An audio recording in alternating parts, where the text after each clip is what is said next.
Masih soal kasus perceraian selebriti, Jumat 10 Mei lalu Rudy Hamid, suami dari komposer TNT Orkestra Tia Subiakto, mengadakan acara jumpa pers. Di hadapan sejumlah wartawan, Rudy menceritakan penyebab keretakan rumah tangganya dengan Tia yang sudah berlangsung sejak bulan Januari lalu. Akibat tidak menemukan jalan damai atas konflik yang sering terjadi dalam rumah tangganya, pada tanggal 21 Maret lalu Rudy mengajukan gugatan cerai ke Pengadilan Agama Jakarta.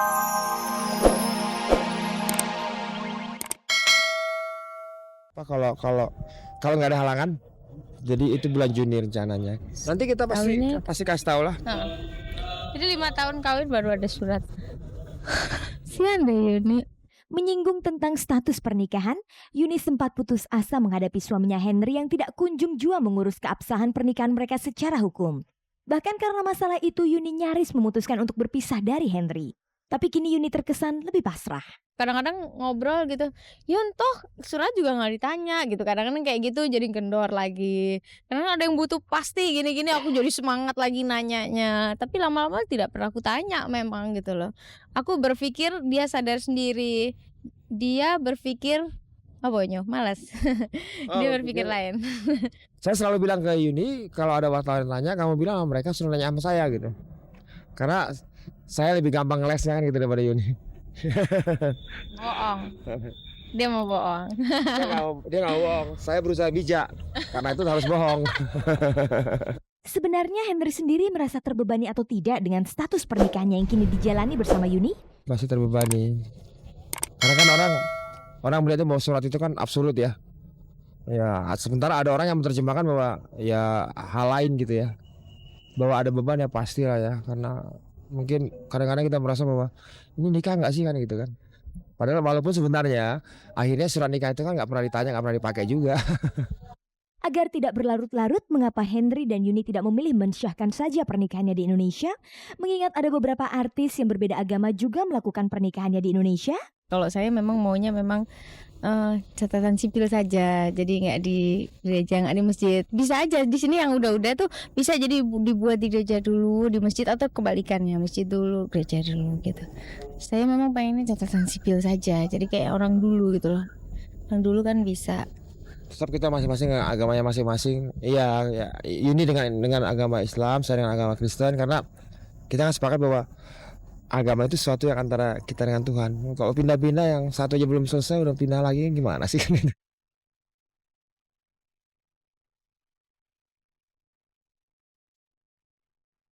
Setelah Tia Subiakto membuka cerita tentang keretakan rumah tangganya, kini giliran sang suami Rudy Hamid yang mengisahkan masalah perceraiannya lewat sebuah acara jumpa pers yang digelar pada hari Jumat 10 Mei lalu.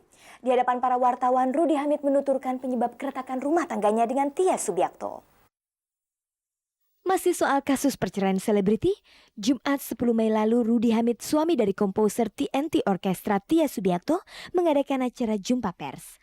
Di hadapan sejumlah wartawan, Rudy menceritakan penyebab keretakan rumah tangganya dengan Tia yang sudah berlangsung sejak bulan Januari lalu. Akibat tidak menemukan jalan damai atas konflik yang sering terjadi dalam rumah tangganya, pada tanggal 21 Maret lalu Rudy mengajukan gugatan cerai ke Pengadilan Agama Jakarta Selatan. Gugatannya itu mendapat tanggapan yang cukup serius dari Tia dan keluarganya yang juga mengajukan gugatan cerai di Pengadilan Agama Jakarta Selatan.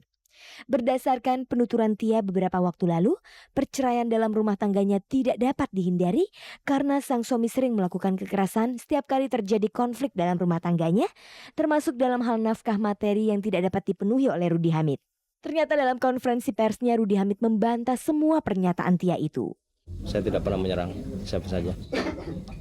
Ya bagi saya lebih baik saya keluar dari ruangan daripada saya harus fisikal, apalagi menyakiti istri saya, anak daripada ibu saya kan. Anak daripada istri saya. Dia malah menyerang saya yang pertama, Pak. Oh iya. Kapan? Kejadiannya gimana? Pemicunya apa? Pemicunya ya kadang-kadang ya ini nanti jadi bahan, mungkin saya serahkan ke kuasa hukum saya. Mbak, jadi kalau dikatakan untuk masalah pemukulan apa itu, kita kembalikan aja lah. Yang pertama, Mas Rudy yang mengajukan gugatan cerai. Jadi kalau seandainya betul adanya bahwasanya Mas Rudy melakukan katakanlah kekerasan fisik kepada Mbak Tia, tentunya kan di awal pasti Mbak Tia terlebih dahulu lah yang mengajukan gugatan cerai gitu kan. Logikanya kan begitu. Tapi ternyata ya Mas Rudi yang terlebih dahulu mengajukan gugatan cerai. Kepada beberapa media, Tia mengatakan kalau salah satu alasannya meninggalkan Rudi karena suaminya itu tidak pernah memberinya nafkah. Kita memberikan berdasarkan daripada kemampuan kita, Mbak. Saya pernah menyuruh orang untuk mengantarkan nafkah kepada anak saya. Saya menyuruh staf saya untuk mengantarkan duit. Dan jawaban satpamnya adalah saya ataupun keluarga saya tidak diterima di situ di rumah itu. Ya saya pikir saya udah berusaha ya menjadi suami yang baik, dan ya kalau memang penilaian Tianya sendiri bosnya itu tidak baik yang bagaimana lagi? Bagaimana Tia menanggapi hal itu? Saya semenjak pisah ranjang, semenjak pisah rumah, saya tidak pernah diberikan nafkah apapun bentuknya. Dan kalau satpam nerima, pasti dia akan ngasih ke saya. Dan seharusnya kalau memang dia memberikan nafkah, jangan kasih ke satpam saya, langsung aja kasih ke orang tua saya atau ke pengacara saya. Saya diajarin sama ayah saya, nafkah itu adalah suami memberikan gajinya selama sebulan itu dia dapat berapa, kemudian dia akadkan kepada istrinya. Dia bilang, Tia, saya dapat 100.000, misalnya gajinya per bulan 100.000. Ini saya serahkan kepada kamu. Jadi saya sudah memberikan nafkah kepada kamu. Sekarang tinggal kamu yang mengelola atau saya yang mau mengelola, terserah gitu. Kalau menurut saya pengertian nafkah seperti itu, tapi bukan berarti saya kalau mau belanja diajak pergi ke supermarket kemudian dia bayarin gitu. Nggak seperti itu. Kalau menurut saya sih nafkah tuh seperti itu gitu loh. Seperti yang saya tahu dari kecil itu begitu. Sejak kapan percekcokan antara Rudi dan Tia mulai sering terjadi? Setiap perkawinan itu kan menginginkan peace of mind atau kedamaian jiwa ya, dan juga menjadi keluarga yang sakinah ya kan. Tapi yang saya lihat ya arah menuju sana itu kelihatannya sulit sekali, dan juga ada perselisihan antara saya dan juga Tia, sehingga saya memutuskan untuk menggugat cerai pada tanggal 21 Maret 2002. Kalau suami istri itu kan harusnya ada kesesuaian dalam kita berbicara ya Pak ya. Ada pengertian antara kedua belah pihak. Ya kan, tanpa ditambahi dengan suatu emosi ya kan. Karena emosi itu nanti akumulasinya suatu tindakan yang bisa jadi menjadi fisikal ya kan di situ. Saya pribadi ya tidak suka yang konflik ya kan. Saya sendiri tidak pernah memukul orang lain dalam hidup saya, alhamdulillah ya kan. Karena kalau misalnya udah terjadi perselisihan seperti itu, sebaiknya saya menghindar. Kabarnya Rudi tidak memenuhi panggilan orang tua Tia yang berusaha menyelesaikan konflik dalam rumah tangga mereka dengan jalan damai. Apakah Rudi tidak menginginkan penyelesaian secara kekeluargaan?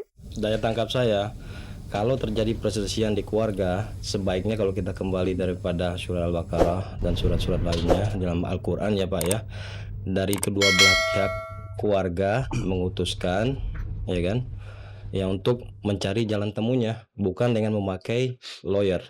Dia nggak pernah telepon ke rumah, dia nggak pernah telepon ke handphone saya, nggak pernah. Ataupun dia mendatangi orang tua saya untuk minta maaf atau untuk minta tolong kembalikan Tia gitu ya. Bahkan persepsi saya, kalaupun dia memang masih mencintai saya atau meminta saya untuk kembali ke dia, pasti besoknya setelah saya lari, pasti dia akan ke sini. Kita akan ke rumah ini dan minta kepada orang tua saya. Tapi ini nggak ada kok sama sekali. Ketika itu apakah Tia memang sudah memutuskan untuk berpisah untuk selama-lamanya dari Rudi? Pengacara saya telah mengundang dia sebanyak 2 kali untuk diselesaikan masalahnya secara kekeluargaan. Tetapi dia tidak menyanggupi undangan tersebut sebanyak 2 kali, nggak tahu disampaikan atau enggak gitu ya. Nah kemudian kita memang mempersiapkan gugatan dan kita mengirimkannya kepada pengadilan agama Jakarta Selatan pada sekitar akhir Maret gitu ya. Tapi ternyata begitu saya dapat surat undangan, ternyata gugatannya dapat dari dia duluan. Jadi otomatis gugatan saya gugur gitu. Jadi memang dia yang menggugat saya duluan. Saya alhamdulillah gitu. Ya akhirnya saya cerai juga gitu. Alhamdulillah gitu. Jadi jalan saya dimudahkan sama Allah gitu. Bagaimana pula dengan soal pihak ketiga yang juga disebut-sebut sebagai salah satu alasan pertengkaran mereka? Dia pernah kirim email ke saya tanya, kalau saya punya will, siapa wanitanya? Tolong tunjukkan ke saya wanitanya, ya kan? Ya saya satu istri aja udah kerepotan, apalagi punya will, Pak.